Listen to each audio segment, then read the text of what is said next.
Hey y'all, TraCheri here with Picture Me Living, and I'm in Serifos. This is a continuation of the Greece podcast that I started in Milos. How beautiful is this scenery? It is absolutely amazing. It is so peaceful. It's like traveling now is me searching for the most peaceful place on earth. It's like each spot that I've been to has been more and more peaceful. Like, what's the highest level of peace physically? Like a physical, tangible place on earth that is the most peaceful. Each place gets more and more peaceful. So the first time I recorded this, it was during the sunset, but it was like at the cusp of sunset where the lighting isn't that great, but the sunset is amazing. And I had a drink for the podcast. It was a Greek red wine. It was a mixed wine. And I went to a grocery store, a supermarket, and I asked for a Pinot Noir. It was 38 euros. So I said, what else y'all got? So I'm not spending, that's about 45 US dollars. I'm not spending that on one bottle of wine. And she offered two Greek options. One was 11 euros, one was 13. I went with the 11, and it was a mixed wine. It was like a Merlot, kind of. And the other one was a Cabernet, which I don't like either. But for $11, I'll take it. So let's continue our conversation from the previous podcast. Do I ever get lonely while solo traveling? And of course I do.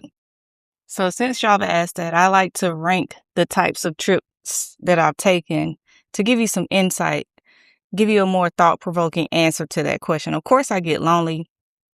However, I think it's a human emotion. Is something that everyone experiences. However, I'm still going to travel. Like, I'm not going to allow that to stop me. I would like to rank traveling with my son as the highest.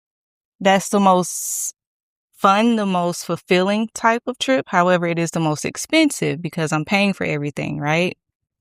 Then I like to rank girls' trips because those are the cheapest. You're splitting everything between a group of working women. And as we all know, when you see a group of women out, add the guacamole, I want a hookah too. We are doing the most splitting that bill, okay? Because we can.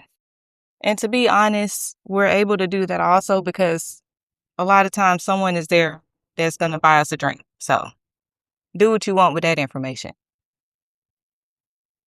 Then traveling with a man in a relationship, I would rank that number 3. Obviously, it has its perks physically.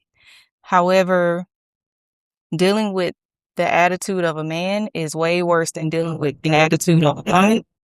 Lastly, couples trips. And the reason why I rank those last is because you just don't know what you're dealing with the couple. When you're with a couple, you don't know if that couple just dealt with some infidelity behind closed doors. The girl is now mad every time he looks at the waitress, ruining your trip. You don't know if you're with a couple that likes to argue and that, has fun in a toxic environment, and you don't. You're here for peace. They're here for an argument. You don't know if that couple want to swap. Y'all got to watch White Lotus. You got to watch White Lotus. The TV show White Lotus is very interesting. Couples trip, girls trip, family trip dynamics. It goes over all of it, right? I really did enjoy a family trip. I took a mother-son trip with an ex-friend of mine, and that is ranked pretty high. I would rank that with the traveling with my son because you get to learn things. You get to really immerse yourself in culture because you're with your kid. And then when you're with another mom that thinks like you get to drink the wine, go to the clubs, the bars at night while the kids are at home playing the PlayStation that they brought along with them. So that was actually pretty amazing. So I will rank that a little bit higher. So do I get lonely on solo trips? Hopefully that reflection gave you a background of my answer, which is yes and no. I am not in a rush to go on a trip with a man anytime soon. And I don't think women think about that. I don't think women, since the man is paying for so much, I don't think women are on the trip thinking about, man, is my man frustrated? I think that you're just on the trip. I'm just a girl. just, whimsical, as you should. But I'm an empath, and I've worked with men since I was 14 years old. I've worked forever, and I pick up on that energy, and I don't enjoy a trip when a man is stressed out because he'd rather be with his homies. He just taking you because he got to. Okay? How many men actually want to travel? It ain't that many. So once I thought about it like that, it kind of ruined it for me. And I'd rather just go by myself or with my girls, Most men would rather watch sports or go to Houston with their homies.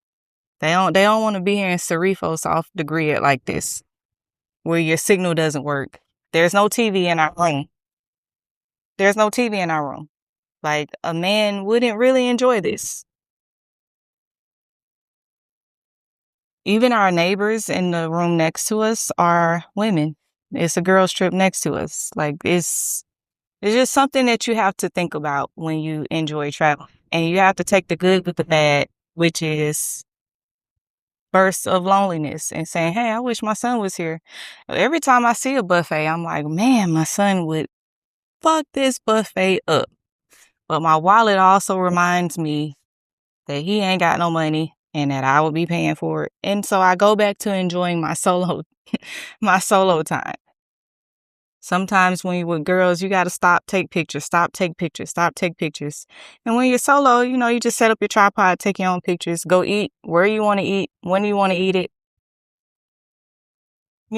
There's a plus and minus for all of those. And that is why when I have those bursts of loneliness on a solo trip, I remind myself about the minuses and I insert the happiness that I'm having at that moment. So I had a conversation with my therapist.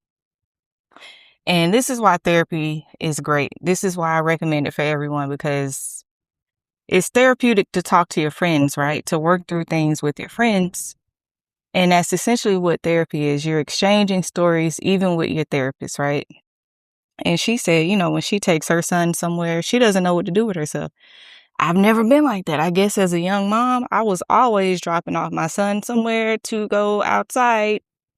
I knew exactly what to do with my time and how to do it. So, everything was kind of laid out for me in life to get to this point, If I did not know what to do with my time alone, the loneliness would probably overtake me, yes. Hopefully that gives you some insight on how to fill in your lonely spouts with thoughts of, what? It would be great with someone else. However, it would be more expensive. That time will come. It will be great with this other person. However, I'm going to have to deal with this or deal with that. That time will also come. But I'm going to enjoy this moment right now for me. My travel partner and I had a conversation over dinner the other night. Do couples get tired of each other on a week-long trip? And I told her, yeah, they absolutely do.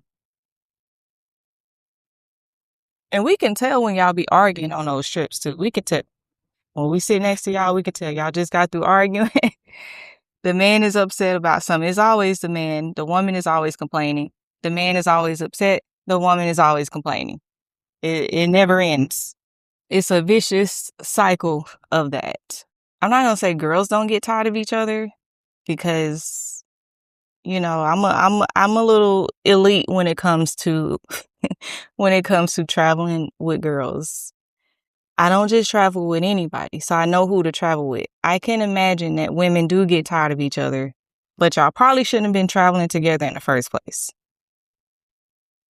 When I travel with my girls, we just take a break. We know how to do things alone. So an example that I'll give you, my current travel partner, she has a high quality coffee aesthetic vibe palette. I don't. I drink coffee for energy and to put my fiber in it. Bare minimum, right? Now, I don't like to drink out of Keurigs anymore. I don't like to drink out of Keurigs in the hotel room. Y'all know why. That lady ruined it. If you ain't seen it, just You ain't missing nothing, but disgusting, right? So I do have a standard there, okay? But I can go to any shop and just get a cappuccino, add some sugar, and go on about my day. Not my travel partner. She just goes and get her own coffee, though. It's not a big deal. That is what I mean by you have to travel with people that you mesh with, that your energy flows with.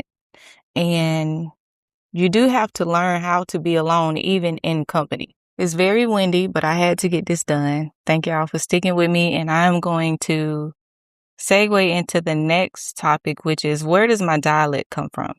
I want y'all to guess. I want y'all to give me some examples of where you think my dialect comes from. I'm going to do 2 videos about my speech and my dialect. See y'all next time.